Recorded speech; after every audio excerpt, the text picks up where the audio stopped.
یہ زیادہ تر ان علاقوں میں ہوا کرتا تھا جہاں پر مرطوب فضا رہتی تھی، یعنی بارشیں زیادہ ہو رہی ہیں، گیلا پن جو ہے، ہوا میں نمی کا تناسب جو ہے وہ زیادہ ہے۔ آج سے کوئی 30 سال قبل ڈینگی کے پوری دنیا میں مریض جو ہیں وہ صرف 63,000 کے قریب تھے، پوری دنیا میں 213 کے قریب ممالک آتے ہیں۔ آج کی صورتحال یہ ہے کہ ڈینگی 114 ممالک کے اندر موجود ہے۔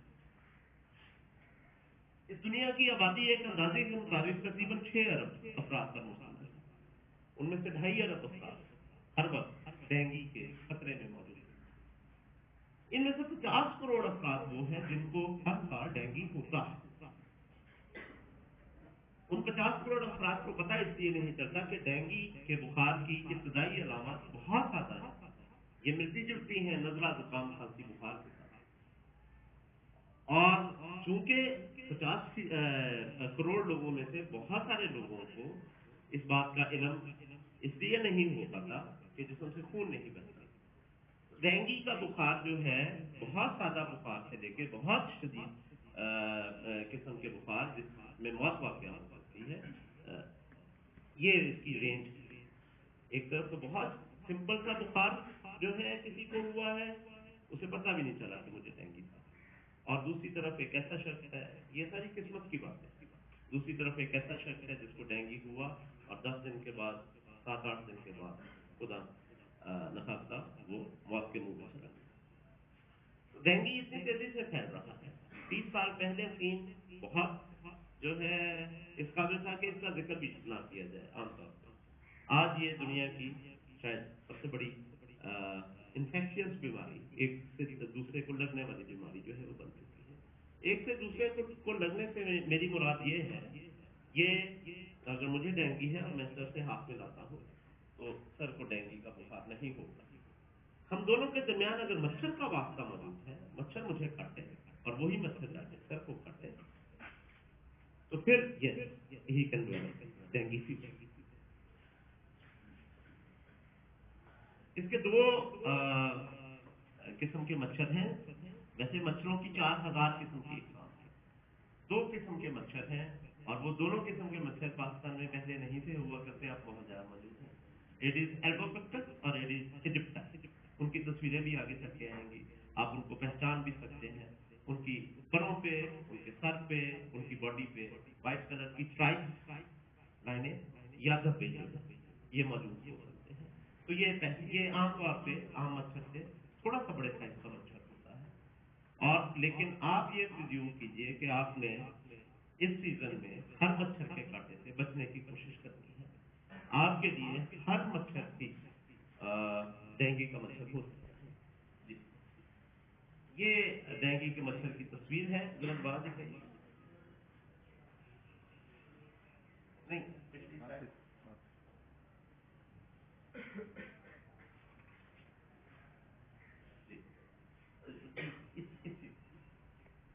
یہ البوپکٹس ہے، وہ ایجپٹائی تھا، آپ دیکھ سکتے ہیں اس کی باڈی کے اوپر، اس کے پروں کے اوپر، اس کی ٹانگوں کے اوپر وائٹ کلر کے اسپاٹ جو ہے موجود ہیں۔ اچھا، یہ جو ایکچوئل ڈینگی کے مچھر کا سائز ہوتا ہے اس سے 50 گنا بڑا کر کے اس کو دکھایا گیا ہے۔ تو اس گیم میں نہیں رہنا، اس شوق میں نہیں رہنا کہ ہم مچھر کو ڈھونڈتے رہیں۔ پرنسپل صاحب ہمارے بہت محترم استاد ہیں اور بہت عزیز دوست ہیں۔ پرنسپل صاحب ہمارے پاس ہیڈ آفس میں رہے بھی۔ آج کل سر یہ ہو رہا ہے، لوگ مچھر مار کے کاغذ کے اوپر رکھ کر پاس لے آتے ہیں اور کہتے ہیں ڈاکٹر صاحب میں ڈینگی والا مچھر ہے گا۔ یہ کرنے کی ضرورت نہیں ہے، مچھر کے ویسے پیچھے پڑتے ہیں۔ جی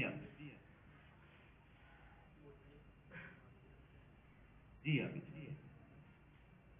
اس سلائڈ میں ایک بہت امپورٹنٹ جو بات ہے وہ یہ ہے کہ جس طرح آپ نے اکثر ٹی وی پہ بھی سنا ہوگا، اخبارات میں بھی پڑھا ہوگا، یہ صبح اور شام کے ٹائم کاٹتا ہے، طلوع آفتاب کے وقت اور غروب آفتاب کے وقت۔ اس چکر میں مت پڑیے، یہ مچھر کسی بھی وقت کاٹ سکتا ہے، جس وقت بھی یہ مچھر آپ کے پاس موجود ہوگا یہ آپ کو کاٹ سکتا ہے۔ ایک اور بات یاد رکھیے کہ یہ مچھر، اس میں سے جو مادہ مچھر ہے وہی آپ کو کاٹیں گے۔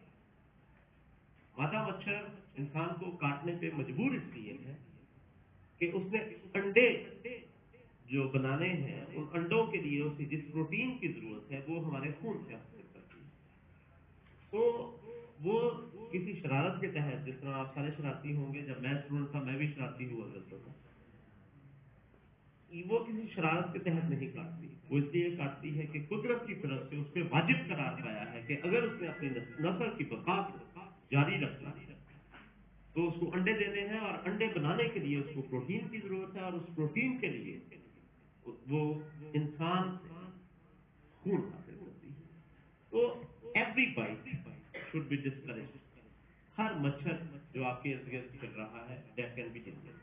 تو اس چکر میں پڑنے کی ضرورت نہیں کہ اس کی باڈی پہ وائٹ کلر کے اسپاٹ ہیں یا نہیں ہے، یا ہمارے علاقے میں اس قسم کا مچھر ہے یا نہیں ہے۔ پورے پاکستان میں اس پر ڈینگی کا مچھر پھیلا ہوا ہے، اور پورے پاکستان میں ڈینگی کے مچھر کے پھیلنے کے پیچھے ایک بہت بڑا سبب جو ہے یہ ریسنٹ ڈیز میں آیا ہوا سیلاب۔ اور ریسنٹ ڈیز میں آئے ہوئے سیلاب کے آنے کے پیچھے ایک بہت بڑا reason global warming. Global warming اگر آپ میں سے کچھ لوگ جو ہیں انہوں نے پڑھا ہو تو آپ جانتے ہوں گے کہ گلوبل وارمنگ ایک ایسا فینومینا ہے کہ دنیا میں بے تحاشا انڈسٹریلائزیشن کے نتیجے میں، بے ہنگام انڈسٹریلائزیشن کے نتیجے میں ہماری زمین کے ارد گرد ایک اوزون کی تہہ تھی جو چھلنی ہو چکی ہے، اور اب سورج کی الٹرا وائلٹ رے وہ بغیر کسی رکاوٹ کے زمین پر پڑ رہی ہیں۔ زمین پر بہت بڑے بڑے ریسورسز موجود ہیں، گلیشیئر، صدیوں کے بنے ہوئے برف کے پہاڑ، بہت بڑے پہاڑ، اور وہ پگھل رہے ہیں، جس کی وجہ سے پوری دنیا کا ماحول جو ہے اور ماحول میں توازن خراب ہو رہا ہے، سیلاب آ رہے ہیں۔ 2004-05 میں سونامی آیا، اس کے نتیجے میں بہت سارے علاقے ڈوب گئے۔ اس سال پاکستان میں سیلاب آیا۔ اب مسئلہ یہ ہے کہ سیلابوں کا یہ سلسلہ رکے گا نہیں، اگلے سال پھر سیلاب آئے گا، اور اگلے سال پھر ڈینگی آئے گا۔ تو ہمیں اور آپ کو کیا کرنا ہے؟ نہ ہی تو ماسپیل، نہ ہی مارٹین کے اسپرے یا کوئی بھی اور اسپرے اس آفت کو روک سکیں گے۔ اس آفت کو روک سکیں گے ہم اور آپ اپنے گھروں کے دروازے، کھڑکیاں بند رکھ کر، اپنی حفاظت کا سامان رکھ کے کرنا۔ یہ سارا کچھ کیوں ضروری ہے؟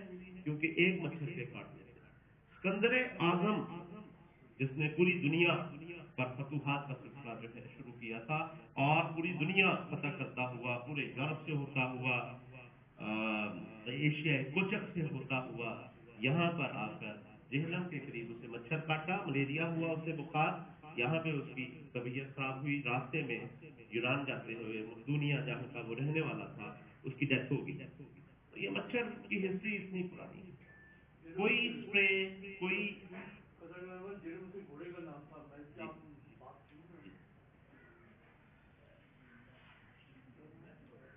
یہ مچھر اتنا پرانا ہے، اور اس مچھر کے کاٹنے سے بیماریاں، تب مچھر کے کاٹنے سے جو بیماری ہوئی تھی وہ ملیریا تھی۔ مچھر کے کاٹنے سے آپ سارے جانتے ہیں ملیریا بھی ہوتا ہے، اور اب آپ سارے جانتے ہیں کہ ڈینگی بھی ہوتا ہے۔ جی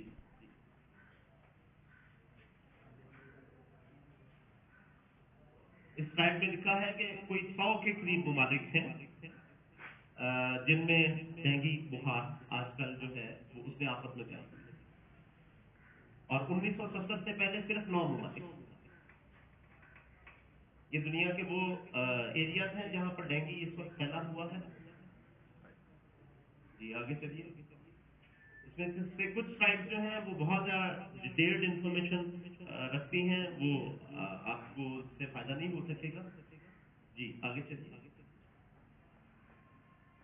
اس سلائڈ میں یہ بتانے کی کوشش کی گئی ہے کہ ان دنوں میں جب بارشیں بہت زیادہ پڑ رہی ہیں، جب فضا میں رطوبت جو ہے اس کا لیول بڑھ جاتا ہے، ڈینگی کا خطرہ بھی بڑھ جاتا ہے۔